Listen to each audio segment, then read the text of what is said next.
Praise the Lord. Hallelujah, hallelujah. దేవునికి స్తోత్రం. హల్లెలూయా. ప్రభునందు అత్యంత ప్రియమైనటువంటి దేవుని బిడ్డలారా, ఇప్పుడు మన ప్రభువును లోక రక్షకుడైన యేసుక్రీస్తు అతి శుభమైన నామమును బట్టి చేరుకున్న మీకు అందరికీ కూడా పేరు పేరు హృదయపూర్వక వందనాలు తెలియపరుస్తున్నాను. అలాగే ఈ వాక్యం వీక్షిస్తున్న మీకు అందరికీ కూడా ప్రేమపూర్వక వందనాలు తెలియపరుస్తున్నారు.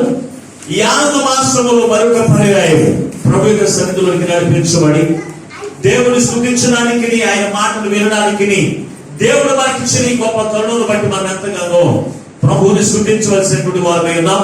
ఈ ఆనంద సమయంలో పరిశుద్ధ గ్రంథము నుంచి ఒక మాటని రోజున దేవుని యొక్క వాక్యముగా మనం నేర్చుకుందాం. పరిశుద్ధ గ్రంథం నుండి లూకా రాసిన సువార్త 1వ అధ్యాయము 14వ వచనము నుండి 17 వరకు ఉన్న వాక్య భాగాన్ని ఒక్కసారి మనం చదువుకుందాం. లూకా సువార్త 1వ అధ్యాయము 14వ వచనము నుండి 17వ వచనం వరకు ఉన్న వాక్య భాగాన్ని చదువుకుందాం. అతడు ప్రభు దృష్టికి గొప్పవాడై ద్రాక్షరసమైనను మద్యమైనను త్రాగక తన తల్లి గర్భమునందు పుట్టినది మొదలుకుని పరిశుద్ధాత్మతో నిండుకుని వాడై ఇశ్రాయేలీయులు అనేకులను ప్రభు అయిన వారి దేవుని వైపునకు తిప్పుచు, మరియు అతడు తండ్రుల యొక్క హృదయములను పిల్లల తట్టునకును అవిధేయులను నీతిమంతుల జ్ఞానం అనుసరించుటకును తిప్పి ప్రభు కొరకు ఆయత్తపడి ఉన్న ప్రజలను సిద్ధపరచుటకై ఏలియా యొక్క ఆత్మయు శక్తియు గలవాడై ఆయనకు ముందుగా వెళ్ళును గనుక నీకు సంతోషమును మహానందమును కలుగును. అతని పుట్టినందున అనేకులు సంతోషించెదరు. చిన్న ప్రార్థన చేసుకుని వాక్యాన్ని నేర్చుకుందాం. మహాపరిశుద్ధుడమును ప్రేమ స్వరూపైన మా ప్రియ పరలోకపు తండ్రి, మీ యొక్క పరిశుద్ధమైన నామమును మీకు లెక్కలేని వందనాలు స్తోత్రాలు. ఈ యొక్క సమయంలో అయ్యా నీ దాసులు మీ పక్షముగా నిలబడి దాసుని జ్ఞాపకం చేసుకోండి.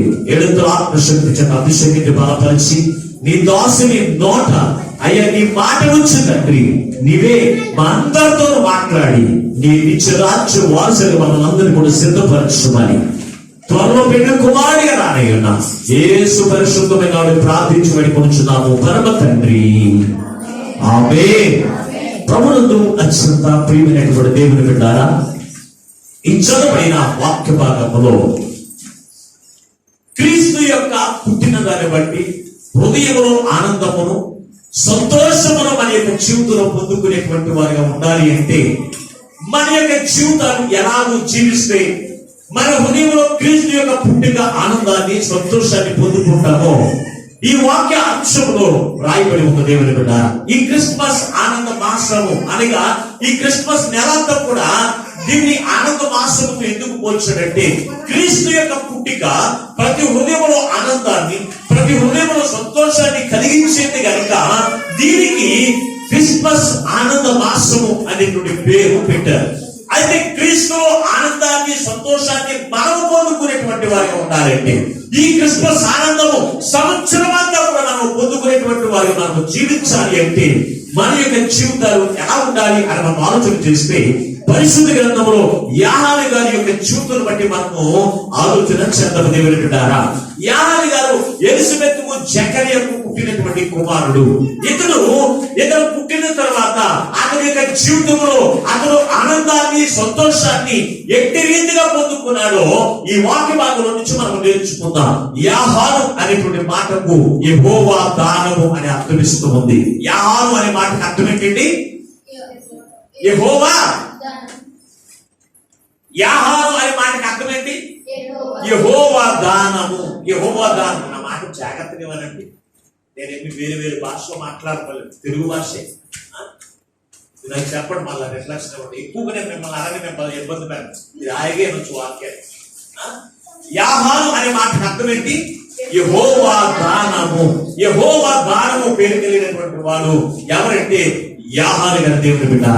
యాహాను యొక్క జీవితంలో ఆనందాన్ని, మహాసంతోషాన్ని పొందుకుని అతని పుట్టిన దాన్ని బట్టి అనేకులు సంతోషించినప్పుడు జీవితమును యాహాను ద్వారా దేవుడు కలగజేశాడు. ఒక యాహాను గారి ద్వారానే కాదు, మనందరూ కూడా పుట్టిన దాన్ని బట్టి మనము క్రీస్తులో పుట్టిన దాన్ని బట్టి, క్రీస్తులో జన్మించిన దాన్ని బట్టి మనమందరం కూడా ఆనందమును మహా సంతోషకరమైన జీవితం పొందుకోవాలని దేవుడు ఇష్టపడుతున్నాడు కనుక ఆ సంతోషాన్ని మనం పోగొట్టుకోవడం దేవాది దేవుడికి ఇష్టం లేదు కనుక ఈ రోజున ఈ వాక్యము ద్వారా దేవుడు మనతో మాట్లాడుతూ ఉన్నాడు. అయితే అతని జీవితంలో ఆనందమును మహానందమును పొందుకోవడానికి ఒక 7 ప్రాముఖ్యమైనటువంటి లక్షణాలు ఉన్నాయి. ఆ 7 ప్రాముఖ్యమైన లక్షణాలు మీ ఎదుట పెట్టి నేను వాక్యాన్ని ముగిస్తాను. దేవుని బిడ్డారా, అతను పుట్టినప్పుడు చూడండి, అతను మొట్టమొదటి లక్షణం ఏమిటి అంటే ఈ యొక్క 14 వచనంలో అతను ప్రభు దృష్టికి గొప్పవాడై ఉన్నాడు. దేవుని బిడ్డ, ఇతను ఎవరి దృష్టికి గొప్పవాడై ఉన్నాడు? ప్రభు దృష్టికి గొప్పవాడు. మనుషుల దృష్టికి గొప్పవాడుగా మనం జీవించడం కాదు. మనుషుల దృష్టికి గొప్పవారు ఎవరంటే ఆస్తి పరులు గొప్పవారుగా మనకి కనబడవచ్చు, లేకపోతే జ్ఞానవంతులు గొప్పవారుగా కనపడవచ్చు, లేకపోతే బంధువర్గం ఎక్కువ మంది ఉన్నవారు గొప్పవారిగా వారు అనుకోవచ్చు, లేకపోతే అధికారం కలిగిన వారు గొప్పవారిగా ఎంచుకోవచ్చు. కానీ ప్రభు దృష్టికి మనము గొప్పవారిగా జీవించేవారిగా మనం ఉండాలి. ప్రభు దృష్టికి మనము గొప్పవారిగా మనం జీవించేవారిగా ఉండాలి, మనుషుల దృష్టికి కాదు.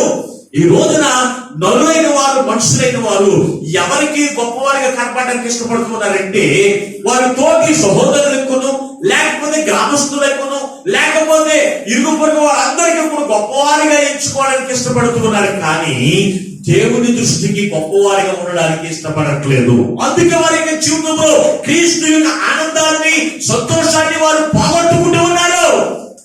కనుక మనము ఎవరి దృష్టికి గొప్పవారిగా ఉండాలి అంటే ప్రభు దృష్టికి గొప్పవారిగా మనం జీవించాలి. ప్రభు దృష్టికి గొప్పవారిగా మనం జీవించాలి అంటే మన యొక్క జీవితం ఎలాగ జీవిస్తే ప్రభు దృష్టికి గొప్పవారిగా ఉంటాము అని మనం ఆలోచన చేస్తే మత్తయి రాసిన సువార్త 11వ అధ్యాయము 11వ వచనంలో చాలా విలువైనటువంటి మాటను అక్కడ రాశారు. చదవండి ఒకసారి. మత్తయి రాసిన సువార్త 11వ అధ్యాయము 11వ వచనాన్ని. స్త్రీలు కనిన వారిలో బాప్తిసమిచ్చు యోహాను కంటే గొప్పవాడు ఇంకా పుట్టలేదని నిశ్చయముగా మీతో చెప్పుచున్నాను. ఆయనను పరలోక రాజ్యములో అల్పుడైన వాడు ఇంకా యోహాను కంటే మిక్కిలి గొప్పవాడు. చూడండి దేవుని బిడ్డారా, ఈ చదవబడిన వాక్య భాగంలో యోహాను గురించి ఎవరు చెప్తూ ఉన్నారు? సాక్ష్యం అంటే ప్రభు అయిన యేసు ప్రభు అని సాక్ష్యం ఇస్తూ ఉన్నారు. ఏమనంటే ఈ భూమి మీద ఉన్న వారందరికంటే, ఈ భూమి మీద ఉన్న వారందరిలోనూ కూడా మిక్కిలి గొప్పవాడు ఎవరు అంటే యోహాను గారు. దేవుని బిడ్డారా, ఈ యోహాను గురించి ఎవరు సాక్ష్యం ఇస్తున్నారు? ప్రభు చెప్తూ ఉన్నాడండి ఇతడు గొప్పవాడు అది నిశ్చయముగా చెప్తున్నాడు, ఖచ్చితంగా చెప్తున్నాడు. ఈ రోజున ఖచ్చితంగా నిన్ను గురించి కానీ ఎవరైనా సరే సాక్ష్యం చెప్తున్నారు నువ్వు గొప్పవాడు అని. ఎవరు చెప్తున్నారు? నీ పక్కవారు గొప్పవారుగా చెప్పడం కాదు, నీ ఇరుగు పొరుగు వారు నువ్వు గొప్పవాడని చెప్పడం కాదు. ప్రభువు చెప్పాలి. ప్రభు దృష్టికి నీవు గొప్పవాడిగా ఎంచబడినప్పుడు మాత్రమే ప్రభు నీకు గొప్పవాడనే దేవుడు సాక్ష్యమిస్తూ ఉంటాడు. దేవుని బిడ్డ, ఈ రోజున నీవు కూడా నీ క్రీస్తు యొక్క ఆనందాన్ని, సంతోషాన్ని పొందుకునే వారిగా నీవు జీవించాలి అంటే నీవు ప్రభు దృష్టికి ఎలా ఉన్నావు? ప్రభు దృష్టికి గొప్పవాడిగా ఉంటున్నావా, లేకపోతే అల్పుడిగా జీవిస్తూ ఉన్నావా? ఎందుకు పనికిరాని వాడికి లోకంలో జీవిస్తూ ఉన్నావా అనేది ఎవరికి వారి పరిశీలన చేసుకోవాల్సినటువంటి వారమై నామ దేవుని బిడ్డారా. అయితే ప్రభు దృష్టికి గొప్పవారిగా మనం జీవించాలి అంటే, ప్రభు మనల్ని గొప్పవారు అని సాక్ష్యం ఇచ్చేవారిగా మనం ఉండాలి అంటే మన జీవితం ఎలా ఉండాలి? చదువుదాము ఒకసారి పరిశుద్ధ గ్రంథంలో నుంచి యోహాను రాసినటువంటి సువార్త. ఇదే మత్తయి రాసిన సువార్త 20వ అధ్యాయం ఒకసారి. మత్తయి రాసిన సువార్త 20వ అధ్యాయం 26వ వచనాన్ని, 25, 26 వచనం చదువుకుందాం. కనుక యేసు తన యొద్దకు వారిని పిలిచి అన్యజనులలో అధికారులను వారి మీద ప్రభుత్వము చేయుదురని, వారిలో గొప్పవారు వారి మీద అధికారం చేయుదురని మీకు తెలియదు. మీరు అలా ఉండకూడదు. మీలో ఎవడు గొప్పవాడై ఉండకూడదు. వాడు నీ పరిచారకుడై ఉండవలెను. నీలో ఎవడు ముఖ్యుడై ఉండవలెను, వాడు నీ దాసుడై ఉండవలెను. చాలు దేవుని బిడ్డలారా, ఇక్కడ గొప్పవాడిగా మనం జీవించాలి అంటే, ప్రభు దృష్టికి గొప్పవాడిగా ఉండాలంటే మనం ఎలా ఉండాలో తెలుసంటే పరిచారకుడిగా ఉండాలి. యాహాను గారు దేవుని దృష్టికి గొప్పవాడిగా ఉండడానికి గల కారణం ఏమిటి అంటే, ప్రభువు కంటే నేను గొప్పవాడిని కాదు. యేసు ప్రభు వారితో బాప్తిస్మం ఇచ్చి యాహాను గారు యేసు ప్రభు వారికి బాప్తిస్మం ఇవ్వడానికి యేసయ్య యాహాను గారి దగ్గరికి వస్తే యాహాను గారు మాట్లాడుతూ తెలుసు, అయ్యా అయ్యా మీరు నాకు బాప్తిస్మం ఇవ్వాలి, కానీ నేను బాప్తిస్మం ఇవ్వడానికి వీలు లేదు. అయ్యా నీకంటే నేను అల్పమైనటువంటి వాడిని, నీ ఎదుట నేను ఎందుకు పనికిరాని వాడిని, నీకు నేను దాసుడినయ్యా అని చెప్పుకున్నా. అంటే యాహాను గారు ప్రభు దృష్టిలో ఎలా కనపడుతున్నాడంటే గొప్పవాడిగా కనపడ్డాడు. అంటే అతడు దేవునికి దాసుడిగా పరిచారకుడిగా ఉన్నాడు కనుక అతడు గొప్పవాడు అనిపించుకున్నాడు దేవుని దృష్టిలో. అలాగే మనం చూస్తే ఏలియా దగ్గర ఉన్నటువంటి ఎలీషా ఏం చేస్తున్నాడు తెలుసా అంటే, ఎలీషాని ఏమని మాట్లాడుతున్నాడంటే, నీకంటే నేను గొప్పవాడిని కాదు, నీ పరిచారకుడిని. ఆ ఏలియా చేతులు కడుక్కోవడానికి భోజనం చేతులు కడుక్కోవడానికి వచ్చినప్పుడు ఎలీషా ఏం చేసేవాడు తెలుసా, నీళ్లు పట్టుకుని చేతుల మీద నీళ్లు పోసేవారండి, పరిచారం చేసేవాడు. ఆ పరిచయాన్ని బట్టి అతనికి ఒక పేరు ఉంది. ఎలీషా ఎవరు తెలుసా అంటే, ఈ దేవునికి దాసులైన వారికి చేతుల మీద నీళ్లు పోసేవాడు అని వారిట. అంటే అతను ఏం చేసేవాడు కనుక పరిచారకుడిగా అతను జీవించాడు కనుక ఎలీషా 2 పాళ్ళ ఆత్మను పొందుకుని అతని యొక్క దేహానికి తగిన శరీరం కూడా లేచి నిలబడే అంతస్తు ఆ గొప్పతనం ఎవరి ద్వారా వచ్చిందంటే ప్రభు ద్వారా వచ్చింది. అతను పరిచారకుడిగా జీవించాడు కనుక ఆ గొప్ప ధన్యత అతను పొందుకున్నాడు. అతను గొప్పవాడిగా ఎంచబడిన దేవుని బిడ్డారా, ఈ రోజున మీ జీవితంలో కూడా మీరు కూడా ప్రభు దృష్టికి గొప్పవాడిగా ఉండాలి అంటే మీరు ఎలా ఉండాలో తెలుసంటే, దేవునికి పరిచారకులుగా ఉండాలి, దేవునికి దాసుడిగా ఉండాలి. దేవుడు చెప్పినట్టుగా నడుచుకునే వారిగా ఉన్నవాడు మాత్రమే ప్రభు దృష్టికి గొప్పవాడు. కానీ నువ్వు దేవుని యొక్క దృష్టికి గొప్పవాడిగా జీవించకుండా మనుషుల దృష్టిలో గొప్పతనాన్ని నువ్వు పొందుకోవాలని చూస్తే కనుక నువ్వు ప్రభు దృష్టికి గొప్పవాడు కానే కాదు. నువ్వు ప్రభు దృష్టికి గొప్పవాడే కానే కాదు. దేవుని బిడ్డ, యేసయ్య ఆ శిష్యులైన వారికి అదే రీతిగా నేర్పుతూనే వచ్చాడు. దేవుని బిడ్డ, అదే 23వ అధ్యాయం 11వ వచనంలో కూడా రాశాడు. చూడండి ఒకసారి, 23వ అధ్యాయం 11వ వచనాన్ని, మీరు అందరికంటే గొప్పవాడు ఎలా ఉండాలంట, పరిచారకుడై ఉండాలి, పరిచయం చేసేవాడై ఉండాలి. చూడండి, ఇక్కడ ఎక్కడ చూసిన యేసు ప్రభు వారి శిష్యులైన వారికి నేర్పుతూ వచ్చారు, మీరు గొప్పవారిగా ఉండాలి. ఎవరి దృష్టికి? మనుషుల దృష్టికి కాదు.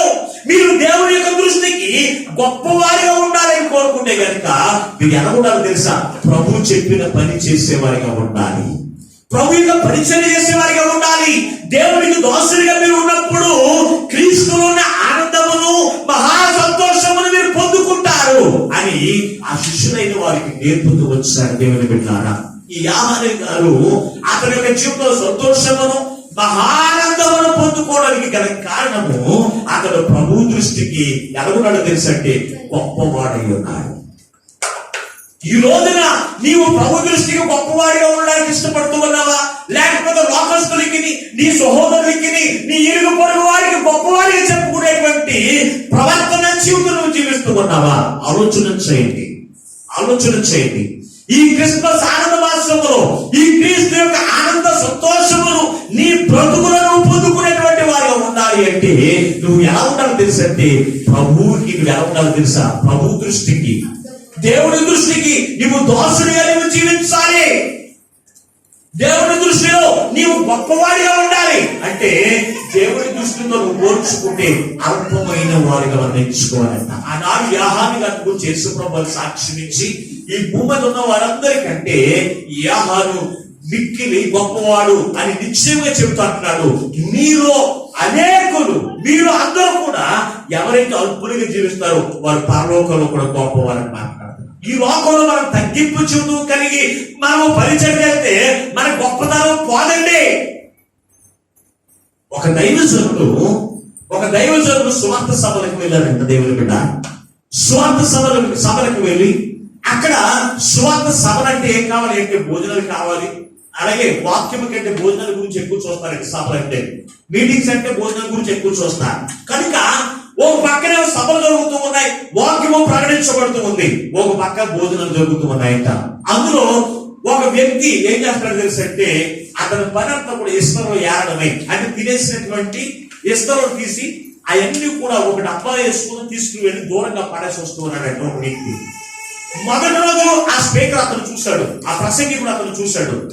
రెండో రోజులు కూడా తెలియదు, కానీ ఈ 3 రోజులు కూడా చూస్తే ఆ ఇస్తలు ఎత్తేవారు ఎవరంటే అందరూ కూడా చక్కగా భోజనాలు చేస్తున్నారు, అందరూ మీటింగ్ లోకి కూర్చుంటున్నారు. కానీ ఒక వ్యక్తి మాత్రము ఏం చేస్తాడో తెలుసు అంటే పరిచర్య చేస్తున్నాడంట. ఇస్తలు ఎత్తేటప్పుడు పని చేస్తున్నాడంట. ఇస్తలు ఎత్తే పని చేస్తూ ఉన్నప్పుడు 3వ రోజు అయిపోయిన తర్వాత, మీటింగ్స్ అయిపోయిన తర్వాత ఈ ప్రసంగి కూడా అక్కడి నుంచి వెళ్ళిపోయే ముందు ఆ పాస్టర్ గారు వచ్చి ఎవరు తీసుకొచ్చాడో తెలుసు, ఇస్తలు ఎత్తేటువంటి వాడిని కూడా తీసుకొచ్చి మందిరంలోనికి, అయ్యా ప్రార్థన చేయండి, ఈయన గురించి కూడా ప్రార్థన చేయండి అన్నాడు. ఇది మీకు తెలుసు అంటే తెలిసి నేను 3 రోజులు బట్టి చూస్తున్నాను, అంతా కూడా తినేసిన భోజనాలు ఇస్తలు ఎత్తేటువంటి వాడు అన్నాడంట. మీకు అంతవరకు తెలిసి ఎవరో తెలుసా? ఎంఆర్ఓ గారు అన్నాడంటే. ఇక్కడ ఎవరంట? ఎంఆర్ఓ గారు. ఎంఆర్ఓ గారు అంటే ఒక మండలానికి అధికారి అనేటువంటి వాడితను ఇష్టం ఎత్తుతాడంటే ఈ దైవజనుడు నమ్మలేకపోయాడంట. అయ్యా నువ్వు ఎందుకు ఆ యొక్క పరిచయం చేస్తున్నావు? నువ్వు అధికారం అయి ఉండి నువ్వు అంతా చక్కగా ముందు కూర్చుని ఆ వాక్యం వినవలసినటువంటి వాడు కదా, నువ్వు ఎందుకు పరిచయం చేస్తున్నావు అంటే అతను మాట్లాడుతూ ఉన్నాడంట, సాక్ష్యం ఇస్తూ ఉన్నాడంట.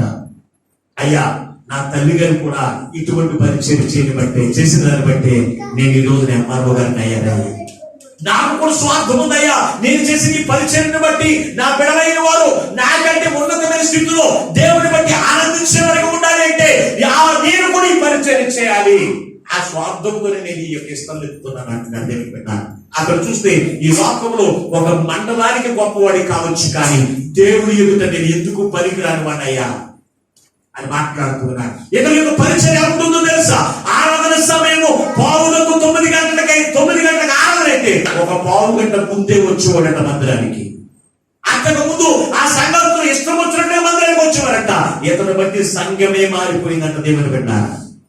9:30 గంటలకు వచ్చి, అయ్యా నీవు నన్ను దర్శించయ్యా, నీ వాక్యము ద్వారా నన్ను దర్శించు నాయనా, నీ దాసుని ఎత్తుపట్టుకుని నిన్నిచ్చే జీవపు మాటలు నాకు అందించు నాయనా అని ప్రార్థన చేసేవాడట. ఒక 1/2 గంట ముందే వచ్చి. ఎవరండి? ఎంఆర్ఓ గారు. ఈ రోజు మనం ఏఆర్ఓ గారు, మనం విఆర్ఓ గారు కూడా కాదు. మనం అయినప్పటికీ మనకి ఖాళీ ఉండదు. ఏమా సమయం మందిరం రాలేదు, అసలు ఖాళీ లేదండి. ఎంఆర్ఓ గారే 9:30 గంటలకు వస్తే ఏ ఉద్యోగం లేనటువంటి వాళ్ళు మేమెందుకు లేట్కి వెళ్ళాలని అందరూ కలిసి ఎన్నింటికి వస్తాం మొదలైతే 9:30 గంటలకు కావాలి ప్రారంభించారు. వచ్చి 9 గంటలకు ఆరాధన సమయానికి వచ్చేటప్పటికి సంఘం అందరూ కూడా నిండిపోవడం ప్రారంభించిందంట. ఎవరిని బట్టి మారిందో తెలుసా? ఒక ఎంఆర్ఓ గారి ద్వారా మారింది సంఘం. అతని సాక్ష్యం బట్టి దిగజారిపోతున్న సంఘం ఉజ్జీవింపబడింది. ఎవరిని బట్టి తెలుసు అంటే అతడు దేవునికి పరిచారకుడిగా ఉన్నటువంటి పని బట్టి. దేవుని ఈ రోజున మీ జీవితాలు ఎలా ఉన్నాయి? మనం ఎవరికంటే దేవుడి కంటే మనం గొప్ప. పాస్టర్ గారికి 10 పనులు లేకుండా 10 గంటలకు వచ్చేస్తారు, మనం 11ంటికి వెళ్దాం అంటే మనం ఎవరికంటే గొప్పవాడు? దేవుడి కంటే గొప్పవాళ్ళము. అలాగే సేవకుల కంటే గొప్పవారు దేవుని బిడ్డ. సేవకులు ఈ లోకంలో ఉన్న అధికారుల కంటే గొప్పవారు ఎవరు తెలుసు అంటే సేవకులు. ఎంఆర్ఓ కావచ్చు, లేకపోతే ముఖ్యమంత్రి కావచ్చు, ప్రధానమంత్రి కావచ్చు. సేవకులు బలిపేట ముందు చెప్పేటువంటి అర్హత కలిగినటువంటి వారు, కానీ సేవకుల కంటే గొప్పవారు ఎవరు కూడా కాదు. ఈ రోజున సేవకుల ముందు వచ్చిన పర్వాలేదు, సేవకులు చూసి మనం బయలుదేరడం కాదు, సేవకులు చూసి దేవుడి యొక్క మందిరానికి వెళ్ళడం కాదు. నీవేమనుకుంటావు తెలుసా? సేవకులే 9:30 గంటలకు వస్తున్నారు కదా, 10 గంటలకు వస్తున్నారు కదా, నువ్వు ఇంకా ముందు రాలేవా? నాకెంతో భయమో మీకు తెలియదండి. 10 గంటలకు ఆరాధన అంటే నేను 9:30 గంటలకు రావడానికి ఎంత ప్రయాసపడతా మీకు తెలియదు. ఆ దూరమని కాదు, ఒక అడుగు లేట్ అవుతుందని చెప్పి ఆ బండి ఎలా తోలుకొస్తుందో నాకే తెలియదు. మా పిల్లకి కావచ్చు, లేకపోతే పాస్టర్ గారే కావచ్చు, వారి కింద పడిపోతారని భయపడతానే కానీ ఎవరు లేటుగా బయలుదేరపడాలని తిడతారు తప్ప వేరేగా నేను ఏమి కూడా మందలిస్తుంది. ఎందుకో తెలుసా? ఇది మనం దేవుడి కంటే గొప్పవారు కాదు. దేవుడు 10 గంటలకు ఆరాధన అంటే ఆయన ముందుగానే వచ్చి ఉంటాడు కనుక, ఆయన కంటే మనం గొప్పవారు కాదు కనుక ఆయన కంటే ముందు మనం అని నేను ఆశతో పరిగెత్తుకుని వస్తానండి దేవుడు. ఆ రోజు నాకు భోజనం లేకపోయినా నేను బాధపడను, కానీ ఆ సమయానికి మందిరానికి వెళ్ళకపోతే నా హృదయం అంతా కూడా ఎంత వ్యాధం చెందుతుందో మీకు తెలియదు. మీలో అక్కడ చూసినప్పుడు యాహాను గారు ప్రభు దృష్టికి గొప్పవాడైనట్టుగా అతడు క్రీస్తు యొక్క ఆనందాన్ని మహా సంతోషకరమైన జీవితం అతను పొందుకున్నాడు. ఈ రోజు మీ జీవితంలో సంతోషకరమైన జీవితం కావాలి, ఆనందకరమైన జీవితం మీకు కావాలి, కానీ ప్రభు దృష్టిలో మాత్రం గొప్పవారు ఉండడానికి ఇష్టపడు. మనుషుల దృష్టిలో ఎప్పుడు గొప్ప కోరుకుంటూ ఉంటాం. మనం చేసింది అనేకులు తెలియాలి, మనం చేసింది అనేకులు చెప్పుకునే వారుగా ఉండాలి అన్నట్లుగా మనుషులు వీరు చూసి తనలో చాలా గొప్పవాడని చెప్పుకోవడానికి మన క్రియలు, మన ఆలోచన, మన తలంపులు ఉంటాయి. కానీ నీవు ప్రభు దృష్టికి గొప్పవాడిగా ఉన్నావా అనేది ఏ రోజన్నా పరిశ్రమ చేశారా ప్రియమైన దేవుని బిడ్డలారా? యాహాను గారి యొక్క జీవితంలో అతను ప్రభు దృష్టికి ఎలాగున్నాడు తెలుసంటే గొప్పవాడై ఉన్నాడు. ఈ రోజున ప్రభు దృష్టిలో నువ్వు ఎలా ఉన్నావు? ప్రభు దృష్టిలో నువ్వు ఎలా ఉన్నావు? గొప్పవాడిగా ఉన్నావా? పరిచారకుడిగా నువ్వు జీవిస్తూ ఉన్నావా? లేకపోతే దేవునికి దోషుడిగా నువ్వు జీవిస్తూ ఉన్నావా? ఆలోచన చేయండి. దేవుడే తన ఆత్మను దేవుడి యొక్క దోషుల నుంచి దేవుడు మాట్లాడుతూ ఉంటే ఆ మాటలు కూడా మనం లెక్క చేయమండి. అంటే మనం దేవుడికి దోషులమా? కాదు. పరిచారకులు దేవుడి యొక్క మందిరంలో పరిచయం చేయడానికి కొంతమందికి నామోషి, కొంతమంది జెన్సీపీలు అవుతారండి. మందిరం కడగాలంటే నేను ఎంతో పెద్ద చదువు చదువుతున్నా, లేకపోతే పెద్ద ఉద్యోగం చేస్తున్నాను, ఒక అధికారిని, దేవుడి మందిరం కడగబెట్టి అనే ఆలోచన కలిగినటువంటి వారు కూడా చాలా మంది ఉన్నారు. పరిచయం చేయరు, పరిచారకులుగా ఉండరు, కానీ పైకి నొప్పుకొట్టుకోవడం మాత్రం నేను చాలా గొప్పవాడు. ఒక పక్కన ఆస్తులు పోస్తులు ఉండవు, ఒక పక్కన అధికారం ఉండదు, ఒక పక్కన ఏమి ఉండదు, నీ గ్రామంలో నీకు విలువ ఉండదు. కానీ మనం ఏమనుకోవడం తెలుసా? నేను చాలా గొప్పవాడిని. మనుషుల దృష్టికి నువ్వు గొప్పవాడై ఉంటే కనుక దేవుడు నిన్ను పరలోకంలో గొప్పవాడిగా చేయడానికి ఇష్టపడరు. దేవుడు విన్నా యాహాను గారి లోకంలో అతని యొక్క గొప్పతనం ఏమిటి? అతను ఎందుకు నిమిత్తము యాహాను గారిని కూర్చి దేవుడు అతను ప్రభు దృష్టికి గొప్పవాడు అన్నాడు. అది ఎన్నో ఆస్తుపాస్తుల నుండి విలువైన ఆహారం తినేటువంటి వాడే కాదు, తోలు దట్టి కట్టుకునేవాడు. దేవుని బిడ్డారా, యాహాను గారు తోలు దట్టి కట్టుకుని అరణ్యములో మిడతలను తేనెయు అతనికి ఆహారము దేవుని బిడ్డారా సరైనటువంటి నీడ కూడా ఉండేటువంటిది కాదు.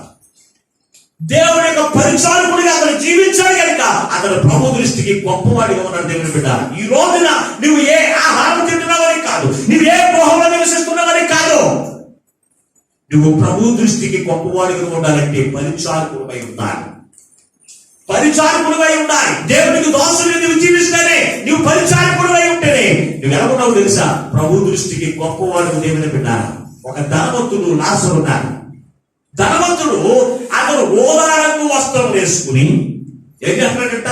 తినుచు త్రాగుచు అతని యొక్క బ్రతుకులో ఉన్నతమైన స్థితిని, ఉన్నతమైన జీవితమును అతను జీవించాడు. దేవుని బిడ్డారు, అయితే అతని దగ్గర పడి రొట్టె ముక్కలు ఏరుకుని తినేటువంటి పేద లాజరు ఉండేవాడు. ఈ లాజరుకి సరైన గృహం లేదు, సరైన ఆహారం లేదు, కానీ ఇతను ప్రభు దృష్టికి గొప్పవాడిగా ఉన్నాడు. దేవుని బిడ్డ, గల కారణం ఏమిటి అంటే అతడు దాస్యము చేయడానికి, పరిచర్య చేయడానికి అతను ఇష్టపడ్డాడు కనుక అతన్ని దేవుడు ప్రభు దృష్టికి గొప్పవాడిగా ఉన్నాడు కనుక లాజరు పేరు పరిశుద్ధ గ్రంథంలో రాయబడింది, కానీ ధనవంతుడి యొక్క పేరు పరిశుద్ధ గ్రంథంలో రాయబడలేదు. కనుక ఈ రోజున నీవు గొప్పవాడిగా ఉండడానికి, పరలోకంలో గొప్పవాడిగా ఉండడానికి ఇష్టపడుతూ ఉన్నావా, లేకపోతే ఈ లోకంలో గొప్పవాడిగా నివసించడానికి ఇష్టపడుతూ ఉన్నావా? ఆలోచన చేయండి. ప్రభు దృష్టికి గొప్పవాడిగా ఉండడానికి ఇష్టపడాలి. అప్పుడే క్రీస్తు యొక్క పుట్టిక ఆనందాన్ని, సంతోషాన్ని పొందుకుంటాం.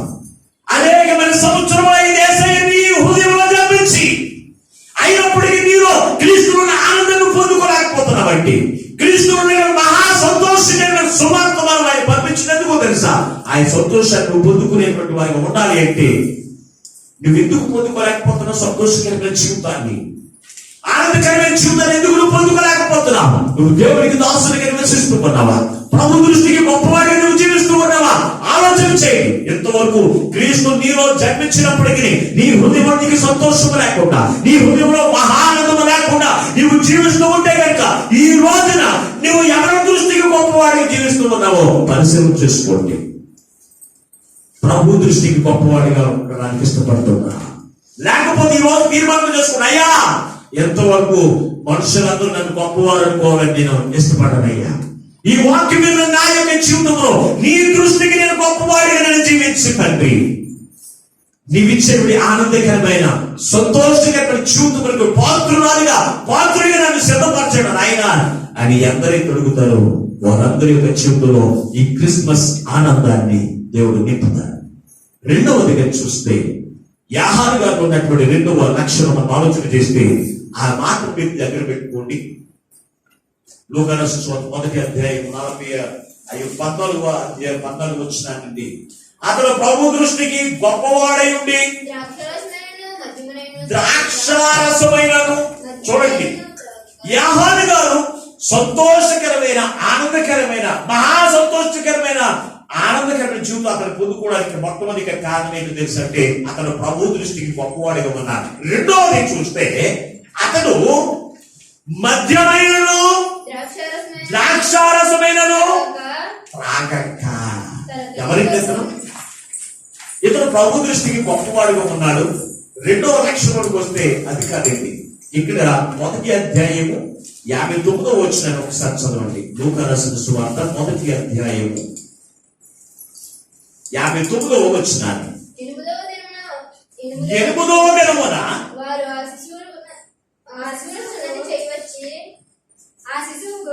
ఆ శిశువుకు సున్నతి చేయవచ్చి తండ్రి పేరును బట్టి జకర్యాను పేరు అతనికి పెట్టబోచుండగా తల్లి అలాగవద్దు వారికి యోహాను అని పేరు పెట్టు.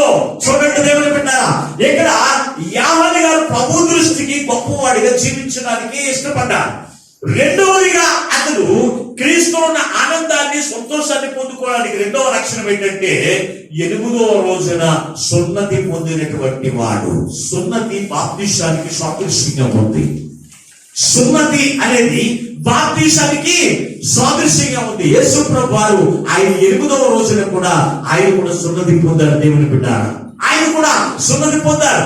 అబ్రహాము యొక్క కుమారుడు 8వ రోజున సున్నతి పొందారు. పాత నిబంధన కాలం యేసు ప్రభువు వారు ఆయన ఈ లోకంలోనికి రాకముందు సున్నతి ఆచారంగా ఉండేది. అదే బాప్తిసానికి సాదృశ్యంగా ఉండేది. దేవుని బిడ్డారా, అయితే యాహాను గారు క్రీస్తులో ఉన్న ఆనందాన్ని సంతోషకరమైన జీవితం పొందుకోవడానికి రెండవ కారణం ఏంటో తెలుసంటే అతడు సున్నతి పొందినటువంటి వాడిగా ఉన్నాడు. అంటే రక్షణ పొందినటువంటి వాడిగా ఉన్నారు. దేవుని బిడ్డారా, ఈ రోజున మన యొక్క జీవితంలో 8వ రోజునే ఆనాటి కాలంలో రక్షణ అనుభవం కలిగినటువంటి వారు ఉన్నారు. ఈ రోజున మనకి 15 సంవత్సరాలు వచ్చినా, 16 సంవత్సరాలు వచ్చినా, 18 సంవత్సరాలు వచ్చినా, 20 సంవత్సరాలు వచ్చినా ఇంకా రక్షణ పొందుకోవడానికి వయసు రానదిందంట. ఇంకా వయసు రానదంటాం. దేవుని బిడ్డారా, అయితే ఇక్కడ చూసినప్పుడు ఆనాటి కాలంలో యాహాను గారు క్రీస్తులో ఉన్న ఆనందాన్ని సంతోషకరమైన జీవితం పొందుకోవడానికి రెండవ కారణం ఏంటి అంటే అతడు 8వ రోజున బాప్తిసం పొందినటువంటి వాడిగా ఉన్నాడు. ఇప్పుడు మూడవ మాటలోకి మనం వచ్చేటప్పుడు చదవండి. అతడు ప్రభు దృష్టికి గొప్పవాడై ఉండి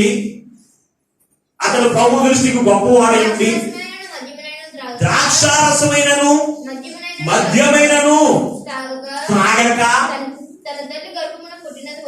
తన తల్లి గర్భమునది పుట్టినది మొదలుకొని చాలండి. ఇతడు రక్షణ పొందిన వారు ఉండవలసిన లక్షణం ఏంటంటే ద్రాక్షారసమైనను మద్యమైనను త్రాగకూడదు. ఈ రోజున బ్రాంతి షాపుల్లో లేకపోతే కళ్ళు దుకాణాల్లో ఎవరు ఉంటున్నారో తెలుసా? రక్షణ పొందిన వారే కనపడుతూ ఉన్నారు. అది ధర్మశాస్త్రము కాదు. ధర్మశాస్త్రం ఏమి చెప్తూ ఉంది? ఓ మోసే, ఈ ప్రజలైన ఇశ్రాయేలు ప్రజలందరికీ కూడా ఒక మాట తెలియవచ్చు. ఎందుకో తెలుసా? నాకు విరుద్ధమైనటువంటి జీవితం జీవించి నాలో ఉన్న సంతోషకరమైన జీవితం వారు పొందుకునేవారిగా వారు ఉండడానికి నేను ఇష్టపడుతూ ఉన్నాను కనుక వారి విరుద్ధంగా నాకు విరుద్ధంగా ఏ పని కూడా చేయకూడదు అని చెప్పి ధర్మశాస్త్రం ఏమని చెప్తూ ఉందో చదువుదాం ఒకసారి. సంఖ్యాకాండము 6వ అధ్యాయం 1వ వచనాన్ని. సంఖ్యాకాండము 6వ అధ్యాయం 1వ వచనాన్ని చదువుకుందాం.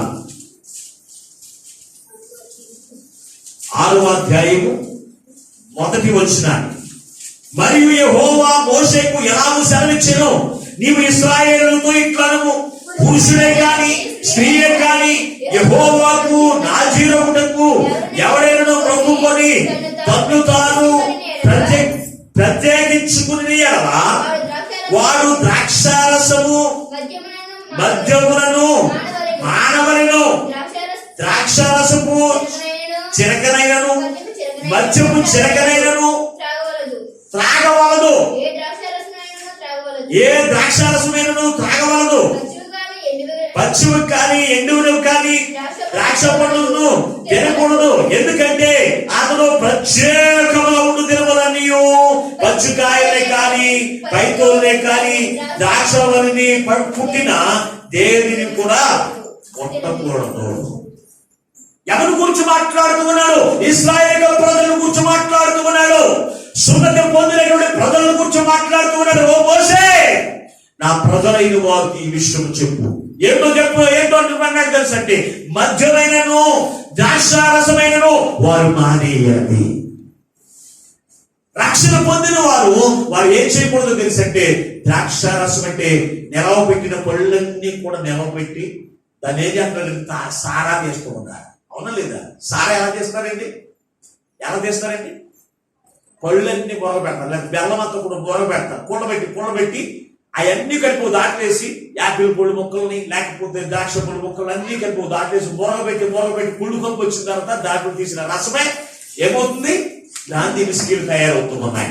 అలాగే బెల్లమంతా కూడా బోరగబెట్టి తీసిందే అది సారా అవుతుంది. కనుక వాటిని ఏది కూడా కొట్టకూడదు అని చెప్తూ ఉంటే, ఈ రోజున రక్షణ పొందిన నీవు క్రీస్తులో ఆనందాన్ని సంతోషకరమైన జీవితంలో నీ బ్రతుకులో నీ జీవితంలో చూడలేకపోతున్నటువంటి గత కాలం ఏంటి తెలుసా అంటే, ఆనాడు యాహానుగా చేసిన పని తెలుసా? అతను క్రీస్తుని బట్టి ఆనందించడానికి, క్రీస్తుని బట్టి మహా సంతోషకరమైన జీవితంలో అతను పొందుకోవడానికి అతను మూడవ కారణం ఏంటి తెలుసా అంటే, ద్రాక్షారసమైనను మద్యమునైనను ముట్టలేదు కనుక, ధర్మశాస్త్రానికి లోబడ్డాడు కనుక అతని జీవితంలో అతను పొందుకున్నాడు. ఈ రోజు నీ జీవితంలో క్రీస్తు యొక్క పుట్టిక, క్రీస్తు నీ హృదయంలో పుట్టిన దాన్ని బట్టి నువ్వు ద్రాక్షరసమును అలాగే మద్యాన్ని నువ్వు మానేసిన ఎలా క్రీస్తులో ఉన్న ఆనందాన్ని నువ్వు చూడగలుగుతావు. ఈ రోజు నువ్వు చూస్తున్నావు ఆనందాన్ని. ఎక్కడ చూసినా రక్షణ పొందిన నీవే ప్రార్థన షాపులో నువ్వు కనపడుతూ ఉంటే దేవుని నామానికి అవమానము కాదా? రక్షణ పొందిన నీవే కలుగు కాలంలో కనపడుతూ ఉంటే దేవునికి నామానికి అవమానం కాదా?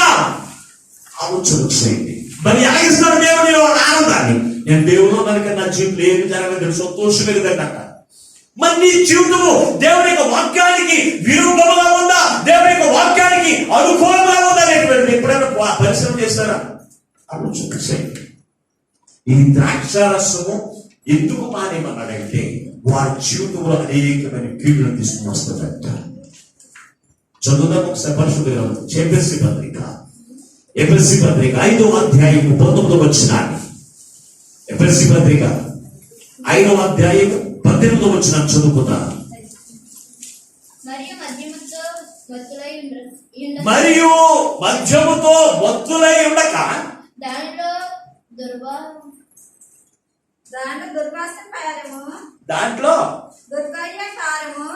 దుర్మార్గకారము పాదము కలదు.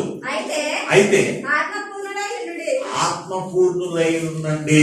ఏమని చేశాడండి? మద్యంతో ఏం చేయమంటున్నాడు? తాగేసి ఉండమన్నాడా? మొత్తులై ఉండదు. దాంట్లో అనేకమైనటువంటి నష్టాలు ఉన్నాయి. మద్యం ఎందుకు మానేమన్నాడు? క్రీస్తుని కలిగిన వారి జీవితంలో మద్యము తాగడం ద్వారా ఏం చేస్తాడు తెలుసా? కుటుంబంలో సంతోషం ఉండదు, భార్యతో సంతోషం ఉండదు, భర్తతో సంతోషం ఉండదు, బిడ్డలతో సంతోషం ఉండదు. అయినప్పటికీ కూడా ఏం చేస్తారు తెలుసా? ఈ మద్యము తాగనటువంటి జీవితం జీవితున్నారు. మద్యము తాగిన వారు ఏం చేస్తారు తెలుసా అంటే, ఏం చేస్తారు వారికి తెలియదు.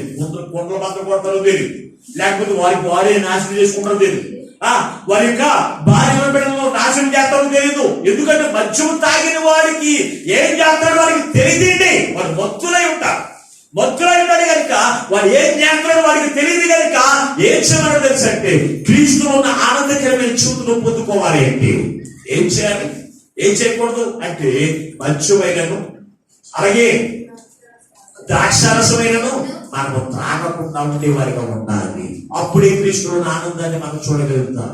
క్రీస్తున్న సంతోషకరమైన జీవితం మనం చూడగలుగుతాం. ఏ రోజు కూడా నువ్వు మద్యం తాగకుండా ఉండలేవు. ఏ రోజున కూడా మద్యపానం తాగకుండా నువ్వు ఉండలేవు. అయినప్పటికీ కూడా క్రీస్తు నాకు ఆనందం ఇవ్వట్లేదు. ఎంతైనా యేసు ప్రభువుని తప్ప మనకి ఎవరు దొరకలేదు. ఎవరైనా ఊరుకుంటారా? నీ పక్కింటి వద్దంటే ఊరుకుంటారా? ఊరుకోండి. నీ బంధువులన్నా ఊరుకోరు. ఎవరితో లోపలంటే దేవుడే. దేవుడు నాకు సంతోషాన్ని ఇవ్వలేదు. ఎప్పుడు నువ్వు దేవుడి వాక్యానుసారంగా జీవించు. ధర్మశాస్త్రం చెప్పినట్లుగా నీవు జీవించు. ఇశ్రాయేలు ప్రజలతో ఇది ప్రకటన చేయి. వారు మద్యమును అలాగే వారు ద్రాక్షరసమును మానివేయాలని వారు చెప్పు. ఈ రోజు దేవుడి మందులో చెప్పట్లేదు నీకు మద్యం తాకూడదని, ద్రాక్షరసం తాకూడదని దేవునికి దోషులు దేవునికి వాక్యాన్ని మీకు బోధించడం లేదా? మరి ఎందుకు నువ్వు మారట్లేదు? ఎందుకు మారకుండా నీవు జీవించి క్రీస్తు ఇచ్చినటువంటి సంతోషకరమైన ఆనందకరమైన జీవితం ఎందుకు పోగొట్టుకున్నా ఆలోచన చేయండి. ఇది మూడవ మాట. క్రీస్తు యొక్క జన్మ సంతోషాన్ని, ఆనందాన్ని, మహానందాన్ని కలిగించేటువంటి జీవితం ఇచ్చేది. ఈ రోజుని క్రీస్తు జన్మించాలని మనం పండుగ చేసుకోవడం కాదు. ఆ పండగ కలిగిన జీవితం నీలోనికి రావాలని యేసయ్య ఆయన పరలోకము నుండి దిగి వచ్చి వేసి మన యొక్క జీవితంలో జన్మించాడు. క్రీస్తు నీలో జన్మిస్తే కనుక నువ్వు ఎవరి దృష్టిలో గొప్పవాడిగా ఉండాలి తెలుసా? దేవుని యొక్క దృష్టిలో నువ్వు గొప్పవాడిగా ఉండాలి. రెండవది, రక్షణ పొందినటువంటి వారి జీవితం జీవించాలి. మూడవదిగా మనం చూస్తే ఏం చేయకూడదంట? మద్యమైనను ద్రాక్షరసమైనను అది తాగడానికి వీల్లేదండి. మనం తాగడానికి వీల్లేదు. పరిశుద్ధ గ్రంథంలో మనకు కనపడుతూ ఉంటాడు సంసోను మహాబలవంతుడు. అతనికి దేవుని యొక్క వాక్యం ఏమని చెప్తుందో తెలుసా? అతను పుట్టిన తర్వాత 8వ రోజున నాచూరు చేయవలను, అతను శుభ్రత చేయవలను, అతను మద్యమైనను అలాగే మరి ఏ ద్రాక్షారసమైనను అతను తాగకూడదు అని చెప్పి అతన్ని దేవునికి విరుద్ధంగా పెంచకూడదని తెలియవచ్చినప్పుడు సంసోను దేవుని యొక్క వాక్యానుసారంగా పెంచబడ్డాడు. మద్యము కానీ ద్రాక్షారసము కానీ తాగేపడి అక్షరం అతనికి జ్ఞాపలేదు తల్లిదండ్రులు. అయితే ఇతడు దేవుని యొక్క ఆత్మ పాలన చేత నింపబడి అతని జీవితంలో వాక్యం ఉండేది కాదండి. పచ్చి గాడు ఎముకతో 1000 మందిని చంపేశాడండి సంసోను.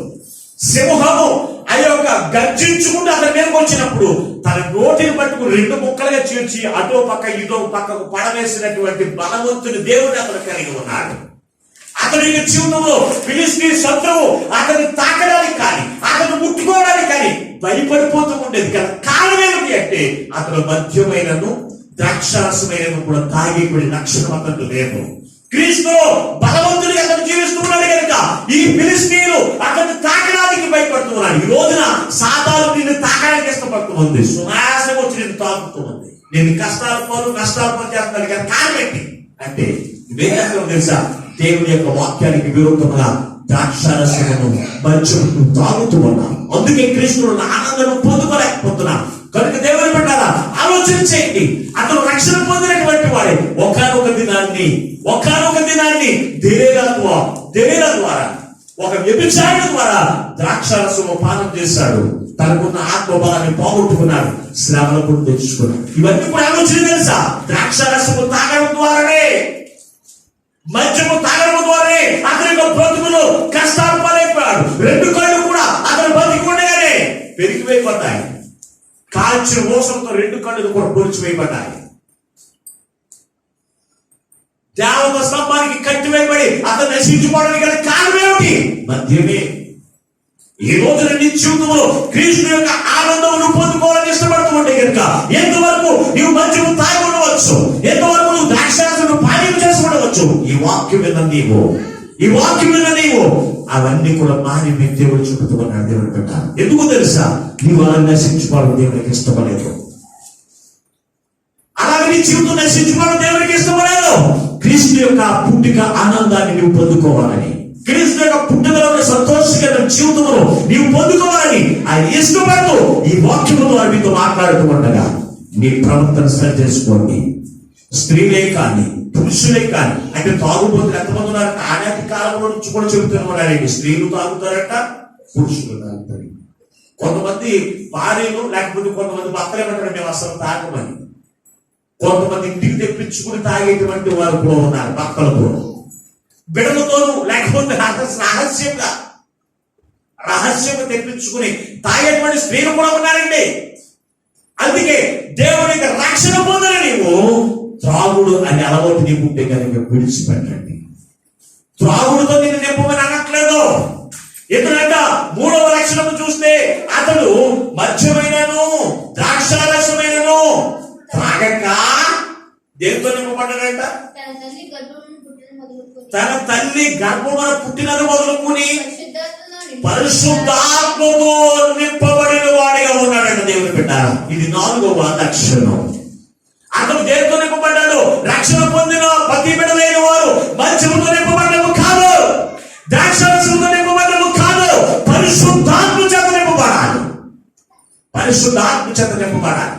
దేవుని యొక్క సన్నిధిలో పరిశుద్ధాత్మ పూర్ణులుగా వారికి తెలియకుండా ఆరాధన చేస్తుంటే వారిని చూసి ఎగతాళి చేస్తూ ఉంటావే. నువ్వు తాగుతూ నువ్వు రోడ్ల మీద నువ్వు ఎలా నడుస్తున్నావు నీకు తెలియకుండా నువ్వు నడుస్తూ ఉన్నప్పుడు నిన్ను చూసి ఎంతమంది ఆరాధన చేస్తారు.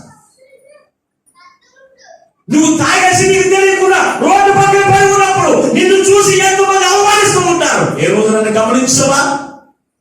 ఏ రోజు నన్ను గమనించవా? నిన్ను బట్టి నీ కుటుంబానికి విలువడదు, నిన్ను బట్టి నీ భార్యకు విలువడదు, నిన్ను బట్టి నీ పిల్లలకు విలువడదు. మరి ఎందుకు నువ్వు ఆ త్రాగుడైనటువంటిది త్రాగకుండా ఉండలేకపోతున్నా? నీకు సంతోషాన్ని ఇవ్వని దాన్ని పట్టుకుని, నీకు ఆనందాన్ని ఇవ్వని దాన్ని పట్టుకుని ఎందుకు ఆ యొక్క త్రాగులతో నింపబడి ఉంటున్నావు? ఆలోచన చేయండి ప్రియమైన దేవుని బిడ్డ.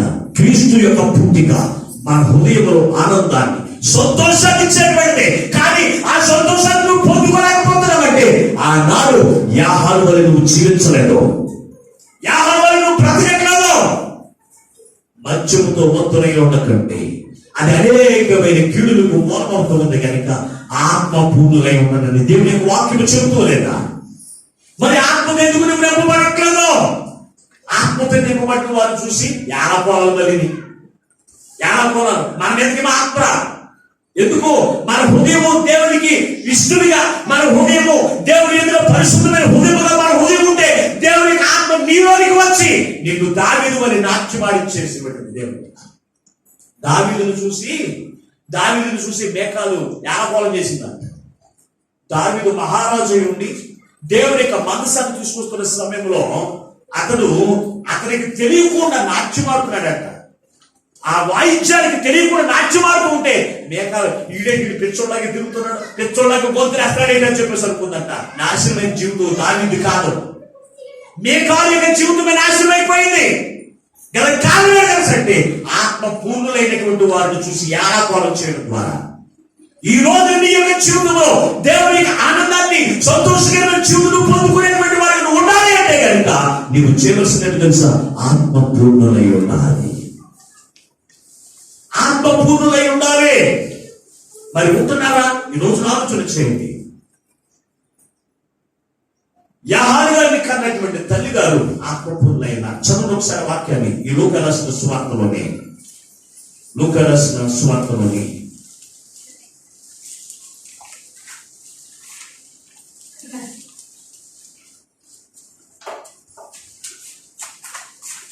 మొదటి అధ్యాయం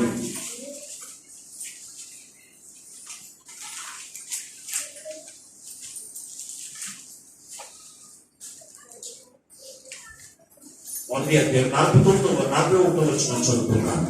ఎలిజబెత్ మరియ యొక్క 100వ వచనమును వినగానే ఆమె గర్భములో శిశువు గొంతులు వేసెను. అంతటా ఎలిజబెత్ పరిశుద్ధాత్మతో నిండుకొనినదై బిగ్గరగా ఇట్లనెను. ఎలిజబెత్ దేనితో నింపబడింది? దేనితో? పరిశుద్ధాత్మతో నింపబడిందిగా ఉంది ఎలిజబెత్. ఈ రోజున నువ్వు ఎవరితో నింపబడ్డావు? ఈ రోజున నువ్వు ఎవరితో నింపబడ్డావు? ఆలోచన చేశారు ప్రియమైనటువంటి దేవుని బిడ్డారా, ఆలోచన చేయండి. ఎలిజబెత్ పరిశుద్ధాత్మ చేత నింపబడినటువంటిదిగా ఉంది. అందుకే క్రీస్తులో ఉన్న ఆనందాన్ని ఆమె చూడగలిగింది దేవుని బిడ్డారా. అలాగే అతని కన్నటువంటి జకర్యా కూడా పరిశుద్ధాత్మతో నింపబడినటువంటి వారిగా కనపడుతూ ఉన్నాడు. యేసయ్య పరిశుద్ధాత్మ చేత నింపబడినటువంటి వారిగా కనపడుతూ ఉన్నాడు. అలాగే మనం చూస్తే మోషే కానించి పాత నిబంధనకు వచ్చినప్పుడు, కొత్త నిబంధనకు వచ్చినప్పటికీ అపోస్తులైన పౌలే కాదు, పేతురే కాదు, ఎవరిని చూసినా ఆత్మపూర్ణులై ఆత్మతో నింపబడినటువంటి వారిగా ఉన్నారు. ఈ రోజున నువ్వు ఎవరితో నింపబడ్డావు? పరిశుద్ధాత్మతో నింపబడ్డావా? కొందరైతే దెయ్యపు ఆత్మతో నింపబడతారండి. హృదయం మాత్రం ఖాళీ ఉండదు. హృదయం మాత్రం ఖాళీ ఉండదు. ఖాళీ లేనటువంటి, ఖాళీగా ఉన్న స్థలాన్ని కూడా సాతాను ఎత్తుకుంటుందంట. పరిశుద్ధాత్మ లేనటువంటి స్థలాలన్నీ కూడా నెత్తుకునేది అంటది. అది వారి హృదయంలోనికి చెరబడి వారి కుటుంబాలన్నీ కూడా నాశనం చేస్తుందంటే దేవుని బిడ్డారా ఆలోచన చేయండి. దేవుని యొక్క రక్షణ పొందినటువంటి బిడ్డలైన వారి యొక్క జీవితంలో పరిశుద్ధాత్మ చేత నింపబడినటువంటి వారికి జీవించాలి. నువ్వు ఏ ఆత్మతో నింపబడ్డా? ఏ ఆత్మతో నింపబడ్డా? దైవ ఆత్మతో నింపబడుతూ ఉన్నావా? లేకపోతే పరిశుద్ధాత్మ చేత నింపబడినటువంటి జీవితం నువ్వు జీవిస్తూ ఉన్నావా? ఏ ఆత్మతో నింపబడ్డావు? ఈ రాత్రి కాదు, ఈ రోజున మీరు ఒక్కసారి పరిశ్రమ చేసుకోండి. క్రీస్తువును ఆనందంగా బ్రతుకునే వారిగా ఉండాలి అంటే, క్రీస్తువును సంతోషకరమైన జీవితంలో నీ జీవితంలో నీ బ్రతుకులను పొందుకునేటువంటి వారిగా ఉండాలి అంటే ఆత్మతో నింపబడినటువంటి జీవితం జీవించాలి. జీవిస్తూ ఉన్నావా? దేవునికి ఆ పరిశుద్ధాత్మతో నింపబడిన జీవితం నువ్వు జీవిస్తూ ఉన్నావా? అతడు పుట్టినది మొదలుకొని దేవుని యొక్క పరిశుద్ధాత్మ చేత నింపబడినటువంటి వాడిగా ఉన్నాడు. ఎప్పుడు పుట్టినప్పుడు తల్లి గర్భమునందు పుట్టినది మొదలుకొని, ఈ రోజున క్రీస్తు యొక్క రక్తము చేత కడగబడినప్పుడు మొదలుకొని, క్రీస్తులో మీరు పుట్టినది మొదలుకొని, అంటే రక్షణ పొందినది మొదలుకొని మీరు పరిశుద్ధాత్మతో నింపబడి ఉండాలి. ఉంటున్నారా? రక్షణ పొందిన నీలో పరిశుద్ధాత్మ కనబడుతూ ఉందా? పరిశుద్ధాత్మ క్రియలు, పరిశుద్ధాత్మ ఆలోచనలు, పరిశుద్ధాత్మ నడిపింపు నీ జీవితంలో కనబడుతూ ఉందా? ఏ రోజున పరిశీలన తీస్తారా? మరి ఎలా వస్తుంది నీలో క్రీస్తువున్న ఆనందాన్ని, క్రీస్తువున్న సంతోషకరమైన జీవితం నీ బ్రతుకులను ఎలా చూడగలుగుతావు? క్రీస్తు ఈ లోకంలోకి ఎందుకు వచ్చాడో తెలుసా? నీ బ్రతుకుని, నా బ్రతుకుని ఆనందకరమైన సంతోషకరమైన జీవితం ప్రసాదించడానికి ఆయన లోకంలో జన్మించాడు. మరి ఆయన జన్మించిన కారణము నీకు తెలియకుండా, ఆ జన్మించిన కారణము ఆ విలువ నీకు తెలియకుండా నీ ఇష్టమైన జీవించి ఆయన ఆనందకరమైన జీవితం కావాలి, మహా సంతోషకరమైన సమాధానకరమైన జీవితం కావాలి. ఎక్కడి నుంచి వస్తుంది నీకు? యాహారు ఎలాగ జీవించడం అటువంటి జీవితం మనం జీవిస్తేనే మన యొక్క బ్రతుకులో క్రీస్తు యొక్క పుట్టిన ఆనందాన్ని మనం పొందుకోగలుగుతాం. క్రీస్తు యొక్క పుట్టిన సంతోషకరమైన జీవితాన్ని మనం పొందుకోగలుగుతాము. దేవుని పెట్టారా? ఆలోచన చేయండి. మరొక లక్షణంలోకి మనం వస్తే కనుక 5వ లక్షణంలోకి వచ్చినప్పుడు చదువున్నాం ఒకసారి ఆ వాక్యాన్ని. లూకా సువార్త 1వ అధ్యాయం. అతను పరిశుద్ధాత్మతో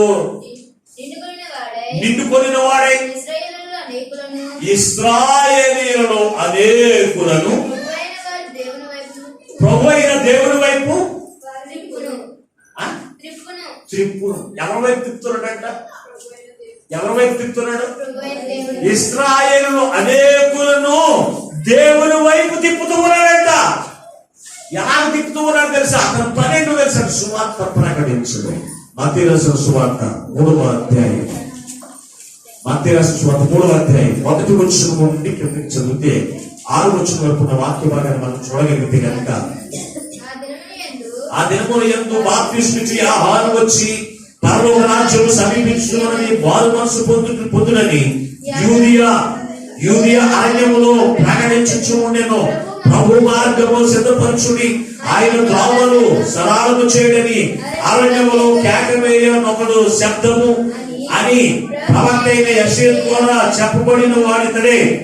ఈ ఆహారం కంటే ఒంటె రామముల వస్త్రమును మొల చుట్టూ తోలుదట్టి ధరించుకున్న వాడును మిడతలను అడిగితేను అతనికి ఆహారము. ఆ సమయమున యెరూషలేము వారును యూదయ వారందరూ యొర్దాను నది ప్రాంతముల వారందరూ అతని యొద్దకు వచ్చి తమ పాపములను ఒప్పుకొనుచు యొర్దాను వారు అతని చేత బాప్తిస్మము పొందుచు ఉన్నది. ఇతను చేసిన పనేంటి? ఇశ్రాయేలు ప్రజలు అనేకులను ఎవరు తప్పు తిప్పుతూ ఉన్నాడట? దేవుడి తప్పు తిప్పుతూ ఉన్నాడట. రక్షణ పొందినవారు చాలా జాగ్రత్తగా ఆలోచించే. రక్షణ పొందినవారు, దేవుని యొక్క ఆత్మ చేత నింపబడితే, దేవుని యొక్క ఆత్మ చేత నడిపించబడితే వారు ఏం చేస్తారు తెలుసా? అనేకులను ప్రభు యొద్దకు నడిపిస్తారు. అనేకులను వాకులను నడిపించడం కాదు, దైవ ఆత్మ కలిగిన వారు ఏం చేస్తారు తెలుసా? దేవుడు ఉన్న వారిని కూడా వెనక్కి నడిపిస్తారు. కానీ ఇతడు అనేకులను ప్రభు యొద్దకు నడిపించేవాడిగా కనపడుతూ ఉన్నాడు. ఈ రోజున రక్షణ పొందిన నీవు క్రీస్తులోని ఆనందాన్ని పొందుకునే వారిగా ఉండాలి అంటే, ఆయన సంతోషకరమైన జీవులను పొందుకునే వారిగా ఉండాలంటే ప్రభు వైపు నువ్వు ఎంతమంది నడిపిస్తూ ఉన్నా ఆలోచన చేయి. ఆలోచన చేయండి ప్రియమైనటువంటి దేవుని బిడ్డారా, ఆలోచన చేయండి. ప్రసంగి గ్రంథంలో మాట్లాడుతున్నాడు, ఎవరు అనేకులను దేవుని యొద్దకు నడిపిస్తారు, వారు ఆకాశపు నక్షత్రం యొక్క జ్యోతుల వల్లే పోలి ఉన్నారని మాట్లాడుతున్నాడు కదా. నీవు జ్యోతి వలె క్రీస్తు యొక్క వెలుగు చేత వెలిగించబడిన నీవు, దేవుని యొక్క వాక్యం చేత వెలిగించబడిన నీవు క్రీస్తు వైపు అనేకులు నడిపిస్తూ ఉన్నావా? అనేకులు క్రీస్తు వైపు తిప్పుతూ ఉన్నావా? దేవుని యొక్క వాక్యం ప్రకటించి ఆలోచన చేయండి. ఎక్కడ కూడా నువ్వు క్రైస్తవుడు అని చెప్పుకునే జీవితం కూడదండి. నువ్వు చేసే పని దగ్గరే కావచ్చు, నువ్వు చేస్తున్న ఉద్యోగం దగ్గరే కావచ్చు, నువ్వు చేస్తున్నటువంటి ఏ పనులైనా సరే నిన్ను క్రైస్తవురాలని చెప్పుకుంటున్నారని నిన్ను కూర్చి, లేకపోతే నువ్వు మోసగాడు, లేకపోతే నువ్వు మోసగెత్తవు, లేకపోతే అబద్ధాలు కోరు అన్నట్టు చెప్పుకునే జీవితం నువ్వు చూపిస్తున్నావా? ఆలోచన చేయండి ప్రియమైనటువంటి దేవుని బిడ్డ, ఆలోచన చేయండి. నీ జీవితం ఎలా ఉంది ఆలోచన చేయండి. కొంతమంది అసలు ఒప్పుకోరండి. ఎక్కడైనా పెళ్ళికి వెళ్తే ఒక బొట్టు లేకపోతే క్రైస్తవురాలు అనుకుంటారని చెప్పి బొట్లు 4 రకాల బొట్లు పెట్టుకుంటారు. మామూలు ఒక బొట్టు పెట్టుకుంటారు, ఎప్పుడు కూడా పూజలు చేసుకుని ఒక బొట్టు పెట్టుకుంటారు. కానీ ఆ అనుమానం రాకూడదని బొట్టు మీద ఇంకొక బొట్టు, బొట్టు మీద ఇంకొక బొట్టు, 3 బొట్లు కనపడతాయి మొహం మీద. అంటే అది అనుమానం రాకూడదు. ఇవి క్రైస్తవురాలు, ఇవి ఇతను క్రైస్తవు అని చెప్పుకోకూడదని. దేవుళ్ళకి వచ్చినప్పుడు నాకు బొట్టు కనపడదు, అబ్బాయి అసలు బొట్టు పెట్టుకోకుండా. మందులోకి వచ్చిన బొట్టు కనపడకూడదు. క్రైస్తవుల దగ్గరికి వచ్చిన ఒక యాస వేసేవాడి పని ఏంటి? మా ఊర్లో ఉంటాడు, హై స్కూల్లో అతను బయలుదేరుతాడు. అతను కూడా బాప్తిసం పోతున్నాడేనంట. అటు రోజు ఒక యాస వేస్తా ఉంటాడు. ఓ రోజునేమో శక్తి యాసం, మా స్వీట్ 6 గంటలు పరిగెడతా ఉంటుంది. ఓ రోజు శక్తి వేసం అంటే ఒక పక్కనేమో మరి ఆడా మగ వేసం అంటారు. మరి ఇదొక వేసం. ఓ పక్కనేమో ఆడది ఎలా చెక్కి తెస్తా ఉంటాడు, ఎలా చెక్కి తెస్తా ఉంటాడు. మరి ఏంటో మరి ఓ పక్కనేమో ఒకళ్ళను, ఓ పక్కన పురుషుడు, ఓ పక్కనేమో ఆడ. యాసలేసేవాడు పని అండి అది. మన పని కాదు, క్రైస్తవుల పని కాదు. క్రైస్తవుల పని వ్యాసదారని కలిగిన జీవితము కాదు, యాసలేసేవాడు జీవితము కాదు. ఏం జీవితం తెలుసా? నువ్వు క్రైస్తవుడే, క్రీస్తును పోలినటువంటి జీవితం నీలో ఉండాలి. మరి ఉంటుందా? నీలో ఉంటుందా? మందిరం వచ్చిన ఒకే ఆశమను, లేకపోతే పెళ్లికి పంచులు వెళ్ళినప్పుడు ఒకే ఆశ వేసుకుని నువ్వు తిరుగుతూ నువ్వు ఒక క్రైస్తవురా. నువ్వు దేవుని యొక్క ఆత్మ చేత నింపబడ్డా. దేవుని యొక్క ఆత్మ చేత నింపబడేటువంటి వారు యాసలేనండి. వారి జీవితం అని కూడా ఏమన్నా తెలుసా? వారి యొక్క ఉద్రేకత ఎక్కడి పెళ్లికి వెళ్ళినా సరే, ఫంక్షన్కి వెళ్ళినా సరే, వారికి కూడా స్వార్థ ప్రకటించి వారికి కూడా అనేకులు దేవుని నడిపించాలనే ఉద్దేశం కలిగిన వాడే క్రైస్తవుడు. క్రైస్తవుడు దేవుని బిడ్డ. మరి ఉందా? నువ్వు చేసే పని దగ్గర, మనం చేసే పని దగ్గర దేవుని యొక్క సంఘస్థుల గురించి ఆడకూడమైన మాటలు, మనం చేసే పని దగ్గర దేవుని యొక్క సేవకుల గురించి నోటి వచ్చినట్టుగా వాడడం, ఇదేనా మన దౌర్భాగ్య స్థితి? నీ ప్రవర్తన, నీ మాటలు బట్టి ఎవరైనా దేవుని నడిపించబడతారా? ఆలోచన చేయండి. ఎవరైనా ఆలోచన చేయండి. ఇంకా నీలో క్రీస్తున్న ఆనందాన్ని ఎలా పొందుకుంటావు? క్రీస్తులో ఉన్న మహా సంతోషకరమైన జీవితంలో నీవు పొందుకోవడానికి నువ్వు ఎలా ఇష్టపడుతూ ఉన్నావు? ఎప్పుడు ఒక్కరిని కూడా నీ బ్రతుకులో దేవుని వైపు నడిపించబడిన వారు కూడా వెనక్కి నాగేసి నరకానికి వెళ్ళిపోయినట్టు జీవించేటువంటి జీవితమైన క్రైస్తవుల యొక్క జీవితం ఆలోచన చేయండి. యాహారు గారి యొక్క జీవితం ఏమందో తెలుసా? అనేకులను ప్రభు యొద్దకు నడిపించేటువంటి వారిగా ఉన్నాడు. అనేకులను ప్రభు యొద్దకు నడిపించేటువంటి వారిగా ఉన్నాడు. అటువంటి జీవితం నీకు ఉందా? ఆలోచన చేయండి. మరి ఒక లక్షణం మనం వెళ్ళిపోదాం, గుప్తకి వెళ్ళిపోదాం. తలచడం ఒకసారి. ఇశ్రాయేలీయులను అనేకులను ప్రభు వైపు తిప్పును. మరియు అతడు తండ్రుల యొక్క హృదయాలను పిల్లల తట్టునకు చాలండి. ఇతరుల లక్షణంలో చూసినప్పుడు మరొక లక్షణంలో మనం వెళ్ళినట్లయితే అవిధేయులైన వారిని ఎవరి యొద్దకు నడిపిస్తున్నాడంట. ముందు మాటలు మనం చూస్తే అనేకులను ప్రభు యొద్దకు నడిపించేటువంటి వారు. అపోస్తులైన పౌలు యొక్క జీవితం కూడా అదే. అపోస్తులైన పౌలు యొక్క జీవితం కూడా అదే. ఎవరిని? అనేక మంది గ్రీకులైన వారు, అన్యులైనటువంటి వారు, విగ్రహారాధికులని, వ్యభిచారుల్ని, వీరందరినీ కూడా ప్రభు యొద్దకు నడిపించేటువంటి వారు ఉన్నారు. తెలుసు అపోస్తులైన పౌలు. అందుకే క్రీస్తులు ఆనందించగలిగారు. క్రీస్తులను సంతోషకరమైన జీవితంలో అతను పొందుకున్నాడు దేవుని బిడ్డలారా. అందుకే పరిశుద్ధ గ్రంథంలో అపోస్తులైన పౌలు హెబ్రీయులకు రాసినటువంటి పత్రికలో ఒక అమూల్యమైన మాటను కూడా అక్కడ రాస్తున్నాడు. చదువు ఒకసారి హెబ్రీ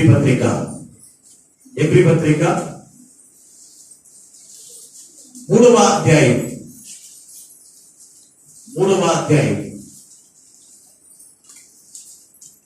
18వ వచనం.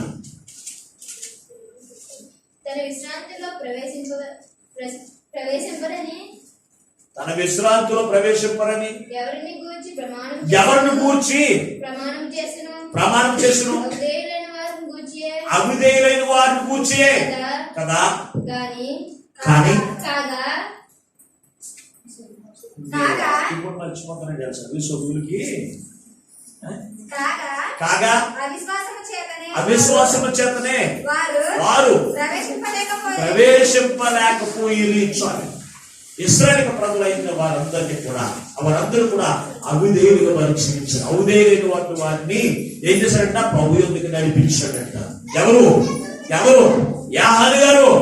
అందుకే అతని జీవితంలో ఆనందాన్ని, మహానందాన్ని పొందుకున్నాడు దేవుని బిడ్డ. ఈ రోజు మన యొక్క జీవితంలో అవిధేయులు అంటే ఎవరంటే దేవుని యొక్క వాక్యానుసారంగా జీవించినటువంటి వారు, దేవుని యొక్క వాక్యానుసారంగా నడుచుకున్నటువంటి వారు, దేవుని యొక్క వాక్యానుసారంగా ప్రవర్తించినటువంటి వారిని గురించి మాట్లాడుతున్నాడు. వారికి అవిధేయులైనటువంటి జీవితం వారు జీవించారు కనుక వారు అరణ్యములో రాలిపోయారు.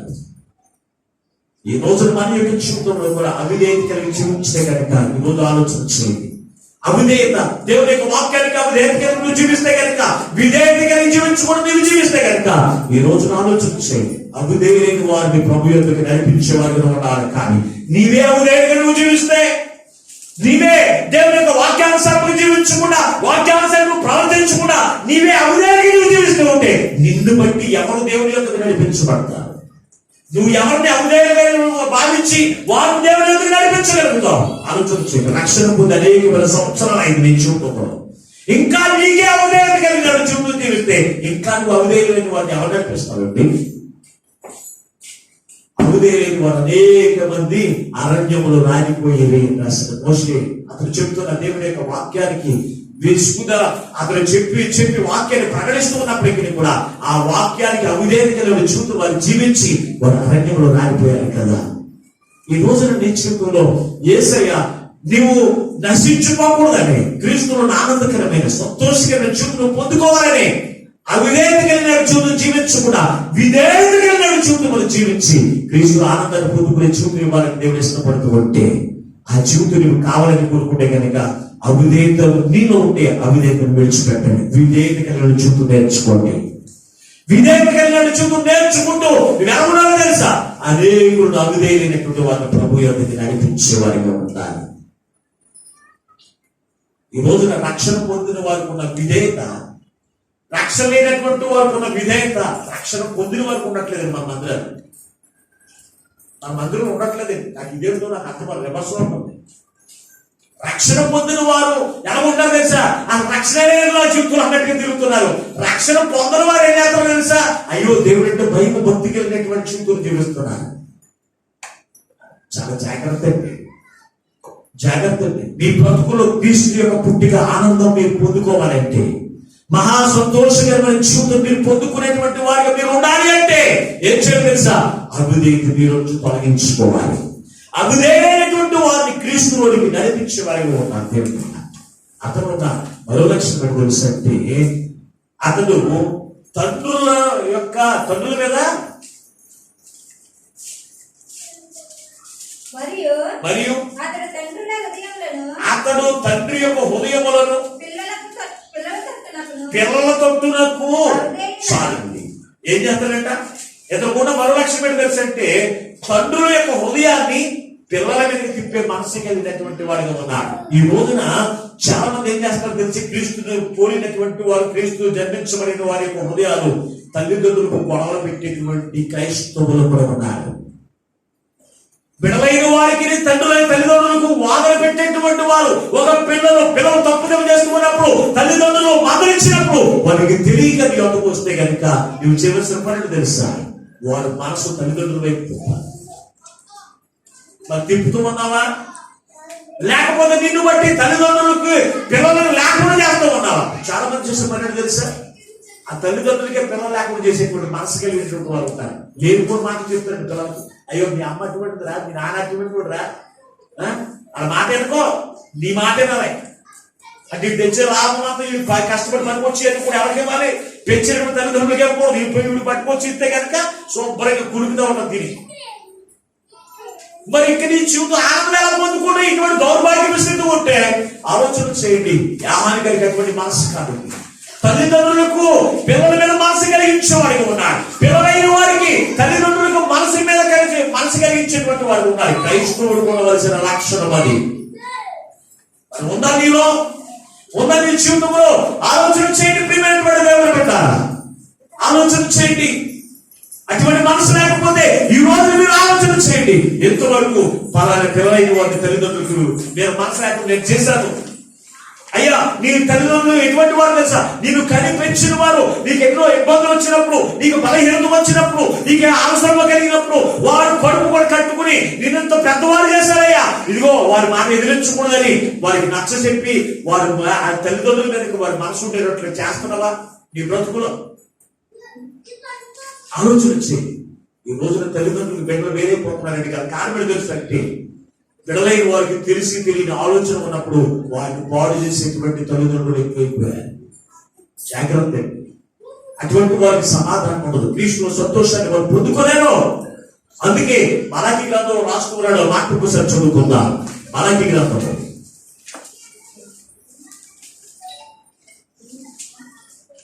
గ్రంథము 6వ అధ్యాయము 3వ అధ్యాయంలో పెట్టవచ్చు సార్.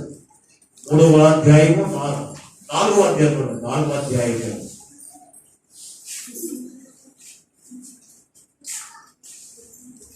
అక్కడికి వచ్చిన చదువు 5వ వచ్చిన యెహోవా నియమించిన భయంకరమైన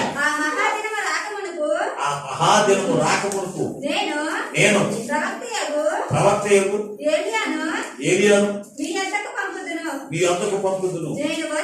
నేను వచ్చి దేశమును శపింపకుండానట్లు అతడు తండ్రుల యొక్క హృదయమును పిల్లల తట్టును పిల్లల హృదయములను తండ్రుల తట్టును తిప్పును. ఎవరి గురించి ఆలోచించండి మాట మనకి గ్రంథమును ఎవరి గురించి అనుకుంటున్నారు? ఈ ఆహారం గురించి దేవుడుతున్నారు. ఇందులోంచి దేశము శపింపబడకుండా ఉండునట్లు ఈ రోజున కుటుంబాలు శాపగ్రస్తమైపోవడానికి గల కారణం తెలుసంటే, ఇంకొక పిల్లల్ని వారి తల్లిదండ్రులకు అత్తనే కూడా చేయడమే. అందుకే ఇక్కడ యాహా యొక్క మలాకి గారి మాట రాశారు దేవుని పెట్టారా, వారి మీదకి శాపము రాకుండానట్లు తల్లిదండ్రుల యొక్క హృదయము పిల్లల తట్టును పిల్లల యొక్క హృదయములను తల్లిదండ్రుల తట్టును తిప్పును. ఈరోజు మనకి తిప్పితే మన దగ్గర శాపం రాలేదు. పిల్లల హృదయాలు తల్లిదండ్రులతో వైపు తిప్పినప్పుడు తల్లిదండ్రుల యొక్క హృదయాన్ని పిల్లలతో తిప్పాలి. ఒకవేళ తల్లిదండ్రులు పిల్లలు చేసే పనులను బట్టి తల్లిదండ్రులకు కోపం ఉండొచ్చు. అయినప్పటికీ అయ్యా వారి చిన్నపిల్లలయ్యా, వారి చిన్నపిల్లలు వారి మీద కోపం ఉండడానికి వీళ్ళు మన తల్లిదండ్రులు మనమే క్షమించకపోతే మరి ఇరుగు పొరుగు వారికి క్షమిస్తారా? ఇదిగో ఆ పిల్లలైన వారు చేర్చుకో అనేటువంటి లక్షణం మనకు ఉండాలి. ఉంటుందా ఈ రోజున? తల్లిదండ్రులు చెప్పిన మాటలు తల్లిదండ్రులు చెప్తారు, పిల్లలు చెప్పే మాటలు పిల్లలు చెప్తారు. ఎవరికి వీళ్ళందరికీ మాటలు లేవు కానీ ఇలా చెప్పే మాటలు ఏముంటాయి, అలా చెప్పే మాటలు ఏముంటాయి. ఇద్దరు కూడా కొట్టుకునేలా చేస్తారండి మధ్యలో ఉన్నవాడు. వాళ్ళిద్దరు కొట్టుకుంటే మధ్యలో చూసి సంతోషించేటువంటి జీవితాలు కూడా చాలా ఉన్నాయి. అటువంటి వారి బ్రతుకులు క్రీస్తులో ఆనందాన్ని ఎలాగో చూడగలుగుతారు. ఎలాగో వారి క్రీస్తులోనే సంతోషకరమైన జీవితంలో వారు పొందుకుంటారో ఆలోచన చేసి ప్రేమ దేవుని పెట్టాలి. ఇంకా గొప్పకి వెళ్ళిపోదు వారి సమయం అయిపోయింది. తెలుసండి ఒకసారి తల్లిదండ్రుల యొక్క హృదయాలను బిడ్డల వైపును లూకాసు సువార్త 1వ అధ్యాయం 14 కిందకి చదవండి. మరియు అతని తల్లిదండ్రుల హృదయములను పిల్లల తట్టును అవిధేయులను నీతిమంతుల జ్ఞానమును ఆ అనుసరించడమును తిప్పి ప్రభు కొరకు ఆయత్తపడి ఉన్న ఆయత్తపడి ఉన్న ప్రజలను సిద్ధపరచుటకై ఏలియా యొక్క ఆత్మయు ఏలియా యొక్క ఆత్మ ప్రజలను సిద్ధపరచుటకై ఏలియా యొక్క ఆత్మయు శక్తియు గలవాడే ఆయనకు ముందుగా వెళ్ళను కనుక అసలు ముందుగా వెళ్ళారు కనుక మీకు సంతోషమును మహానందమును కలిగితే కావాలండి. ఎవరికి ముందుకు వెళ్ళాలి? యేసు ప్రభు వారికి ముందుకు వెళ్ళాలి. ఆమె ఎప్పుడు వస్తాం? దేవుడు ముందు వస్తాడు, పాస్టర్ గారు ముందు వస్తాడు, తర్వాత మన వెళ్ళాలి. అందుకే మనం ఏమవట్లేదు, ఆనందం కనపడట్లేదు, మనం సంతోషం కనపడట్లేదు. దేవుని పెట్టాలి. సేవకులు ఓరకని గద్దించలేండి. మీరు దీవించబడాలి. దేవుని సంతోషం, దేవుని ఆనందకరమైన జీవితం మీరు పొందుకోవాలని దేవుని యొక్క వాక్యం ద్వారా మనతో మాట్లాడుతున్నప్పుడు ఇది దేవుని యొక్క మాట. దేవుడు నాతో మాట్లాడాడు. దేవుని ఎదుటి నేను తప్పుదం చేశాను, దేవుని ఎదుటి నేను పాపం చేశాను, దేవుని ఎదుటి నేను అవిధేయకరమైన జీవితం నేను జీవించాను, దేవుని యొక్క దృష్టిలో నేను గొప్పవాడని లేదు అనే ఆలోచన మనకు ఉండాలి. ప్రభు దృష్టికి ఇతను గొప్పవాడే ఉన్నాడు. అంతేకాదు దేవుని యొక్క మార్గమును సిద్ధపరచడానికి ముందుగా వెళ్ళాడు. ఈ రోజున ఆదివారం ఆరాధన జరుగుతుంది కనుక మనం ఏం చేయాలి? ముందుగా వెళ్ళి యాజకులు వచ్చే సమయానికి సిద్ధపరచాలి. వాయిద్యములన్నీ కూడా చక్కగా పెట్టాలి, మందిరమంతా కూడా చక్కగా పెడుతున్నవారు, అలాగే బరక వేయాలి. ఈ ఆరాధన సరిగా జరగడానికి ఏదైతే అవసరమైందో అవన్నీ కూడా ముందుగా వెళ్ళి చక్కబెట్టాలి. ఆ మార్గం కూడా సరాహం చేయాలని ఆలోచన ఎంతమంది కూడా ఉంది ఈ రోజున క్రీస్తుని కలిగినటువంటి వారికి ఉంటుందా? మనకెందుకు? మనమే నెట్టుకోవస్తుంటే ఇంకేం సిద్ధపరుస్తామండి? ఇంకెందుకు? దేవునికి ముందుగా ఇతను మార్గమును సరళం చేసేటువంటి లక్షణం కలిగినటువంటి వాడు యాహాను గారు. అందుకే అతను గొప్పవాడు. అందుకే అతను క్రీస్తులోని ఆనందాన్ని, క్రీస్తున్న మహా సంతోషకరమైనటువంటి జీవితమును అతను పొందుకోవడానికి గల కారణం ప్రభు యొక్క మార్గమును సిద్ధపరిచాడు. ఈ రోజున ప్రభు యొక్క మార్గము నీకు తెలుసు. ఏం చేయడం? మరి సిద్ధపరుస్తూ ఉన్నావా? అవి ఏమి మాకు అవసరం లేదు. ఏం కావాలి మనకి? ఒకటే, ప్రభు ఇచ్చేది కావాలి. కానీ ప్రభు ఇవ్వడానికి కావాల్సిన అర్హత మాత్రం మనకు వద్దు. ఇదే మన జీవితం. ప్రభు యొక్క మార్గమును సిద్ధపరచడానికి యాహాని గారు అతని గురించి అదే ప్రవచనం రాశారు. చదువు ఒకసారి. మలాకీ గ్రంథంలోకి వెళ్ళిపోవడం అన్న. మలాకీ గ్రంథం 4వ అధ్యాయం మొదటి వచ్చిన ఒకసారి చదవండి. 3వ అధ్యాయం మొదటి వచ్చిన మన్నించండి. 3వ అధ్యాయం మొదటి వచ్చిన ఇదిగో నాకు ముందుగా మార్గమును సిద్ధపరచుటకై నేను నా దూతని పంపించుకున్నాను. మీరు వెతుకుచున్న ప్రభువు అనగా మీరు కోరి నిబంధన దూత తన ఆలయమునకు హఠాత్తుగా వచ్చును. ఇదిగో ఆయన వచ్చుచున్నాడని సైన్యములకు అధిపతి యెహోవా సెలవిచ్చుచున్నాడు. ఆయన నియమించిన దూత హఠాత్తుగా వస్తాడు.